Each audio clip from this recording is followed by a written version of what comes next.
La vibration contre la table en acajou poli fut mon seul avertissement.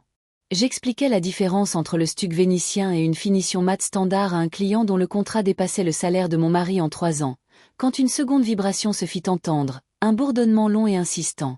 Glissant mon téléphone sur mes genoux, je le vis. Une alerte de retrait de 68 000 $ et un SMS de Jason. En route pour Dubaï avec Kayla. Merci pour le capital de départ. Ne m'attends pas. Ah. Ces 2 syllabes réduisaient nos 12 ans de mariage à une simple blague. Il n'était pas seulement parti. Il avait vidé le fonds de rénovation que j'avais constitué pendant 2 ans, le transformant en billet de première classe pour sa maîtresse. Je n'ai pas poussé de cri ni renversé la table. J'ai levé les yeux, souri à mon client et me suis excusé un instant pour régler un problème logistique.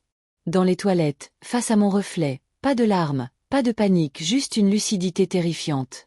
L'argent avait disparu de mon compte, mais pas du système. Jason avait cliqué sur le mauvais bouton de virement. Le service des fraudes de la banque était le prochain sur la liste. Calmement, comme le ferait un PDG, j'ai signalé le virement non autorisé et révoqué son accès à la carte secondaire. Première étape franchie. Ensuite, j'ai gelé la ligne de crédit hypothécaire sur laquelle il comptait comme sa tirelire personnelle, transformant son parachute doré en plomb. Un bain d'eau froide sur les poignets, un coup de rouge à lèvres rouge intense, et je suis retourné au showroom, le visage impassible.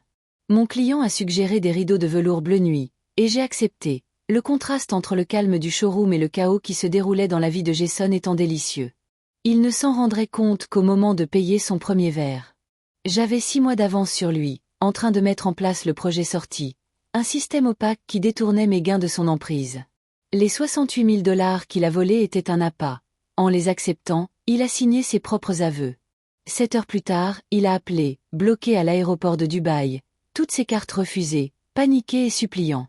Je suis resté impassible, j'ai laissé sa mère hurler, puis j'ai éteint mon téléphone, les laissant tous deux dans le désordre qu'ils avaient créé. J'ai envoyé un courriel à mon avocate pour qu'elle entame immédiatement la procédure de divorce. À son retour, Jason n'a pas pu entrer dans la maison. J'avais changé les serrures et les codes d'alarme. 2 jours plus tard, son avocate a envoyé une demande absurde de pension alimentaire, de restitution du domicile conjugal et de la moitié d'Ara Intrior. J'ai échangé un sourire discret avec mon avocate, Julia. Nous avions trouvé la solution idéale. La demande de prêt qu'il avait falsifiée pour augmenter le prêt hypothécaire était une fraude fédérale, un coup fatal. Au tribunal, j'ai révélé la falsification et une série de courriels prouvant son échec à convaincre Arthur Henderson, un client dont je venais de redessiner le salon de sa femme, de se rendre à Dubaï. Jason a compris qu'il n'était pas seulement démasqué, il était ruiné. Lors de l'arbitrage, Julia a fait glisser un dossier noir sur la table, contenant les preuves irréfutables de la falsification et de la série de courriels. Les yeux de son avocat s'écarquillèrent, le sourire narquois de Jason disparut, remplacé par la terreur. Nous avons proposé des conditions, la signature de l'acte de vente, la renonciation à toutes les réclamations contre Ara Intrior et la prise en charge de ses dettes. Il a signé, vaincu, et je suis sorti, la liberté ayant le goût de la victoire. 6 mois plus tard, je me tiens dans mon salon, mur vert émeraude, méridienne en velours, la maison exhale un profond souffle avec moi. Jason est dans sa chambre d'enfance, Kayla est partie, sa vie se résume à des appels à froid et une chambre au sous-sol. L'argent qu'il a tenté de voler sert désormais d'acompte pour le 2e studio d'Ara Intrior. Style industriel, baies vitrées, lignes épurées, fondation solide. Il pensait pouvoir détruire ma vie d'un simple SMS, mais il a oublié. Il n'était qu'un locataire, j'étais l'architecte. Cette fois, je construis quelque chose que personne ne pourra jamais me prendre.